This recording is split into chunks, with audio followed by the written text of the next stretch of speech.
Hey everyone, Leonard Kinsey here to tell you about my drone crash and why you should not buy anything from DJI.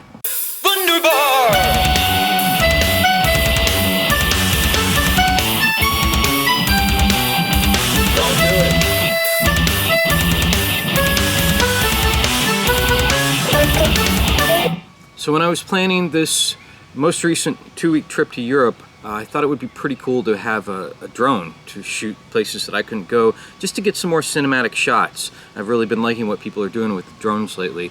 So I went ahead and just as a test, I got a Zero Explorer, which is like a $350 drone, and it's big, it's loud, but I wanted to see if it's something that I would use, something that I would like, something that I could fly, and it was. It's pretty cool. It got some good footage, so I decided to put down a little bit more money before I went to Europe on a DJI Spark.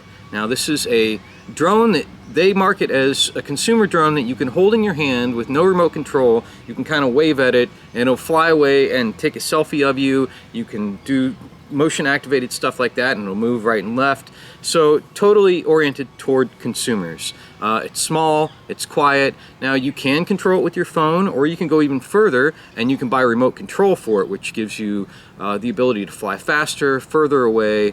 So I went ahead and got the full package, the multiple batteries, the remote control, the drone. I got an iPad mini, and this will come into play later. The thing about the iPad mini is it'll store flight logs on there, and it will show you higher quality video on there, and it will store that streaming video that streams from the drone to the iPad. It'll save that for you too. So I bring it to Europe. It's working pretty well for the first week, and get to Bruges, and I had this shot in my head that I wanted to get of it going down a canal over these geese. It's just a really pretty location there in Bruges. And I set it down. I've done this, dozens of times so far. Let it lock into GPS, take off. I fly it over the canal, and you can see in this video that I got back from the iPad. I fly it over the canal, and it's going, everything's fine, and then it just starts to slowly drop. And I'm not dropping it, I'm not making it do this. I'm wanting it to go in a straight line, and it's dropping. So I'm, trying to make it go up again, and it's not responding at all to anything I'm doing. So it drops, falls right into the canal. So that sucked. It's not cheap. It's not a cheap drone. The drone itself is about $500, and then there's the whole accessories and everything that go with it. So I was pretty upset. Luckily, I had gotten the DJI Care Refresh insurance package, and let me tell you how they describe this on their website. An effective, comprehensive warranty for your product, offering you greater peace of mind every time you fly. So that's great. Comprehensive, effective, greater peace of mind. That's exactly what I want when I'm flying, a pretty expensive piece of equipment in unknown locations. It's total crap. It's completely false advertising. It was neither comprehensive nor was it effective. And if I had known that, I would not have flown it in places that I'd flown it, because I was worried about it hitting something or crashing something and having completely ineffective insurance. Now, I definitely didn't think I was going to get a new drone while I was in the middle of Europe. Knew I was going to have to wait till I got back home. That was fine, but I opened a case anyway while I was there just to speed things up. And they were basically like, "No, we're not giving you a new drone." And I was like, "Why not?" And they were like, "Well, we need the old one to be able to troubleshoot and figure out why it crashed." And I was like, "Well, it's in the bottom of a canal in Bruges." And they were like, "Well, too bad then. That's it. The end." So, of course, I tried to do due diligence. I went and I got a pole and a fishing net and tried to scoop it out of the canal. And really tried for a while, and just no luck, couldn't find it. So when I got back home, I got back in touch with them. I was like, "Look, on the iPad, I've got the video of this and I've got the flight logs. There's no reason why you need the actual drone in order to troubleshoot what went wrong here." So they were like, "That's true." So I sent them the flight logs and the final video. They got back to me and they said, "So partway through the flight, it went to opti mode." I don't know what opti mode is. Anyway, I guess it's where GPS is no longer connected.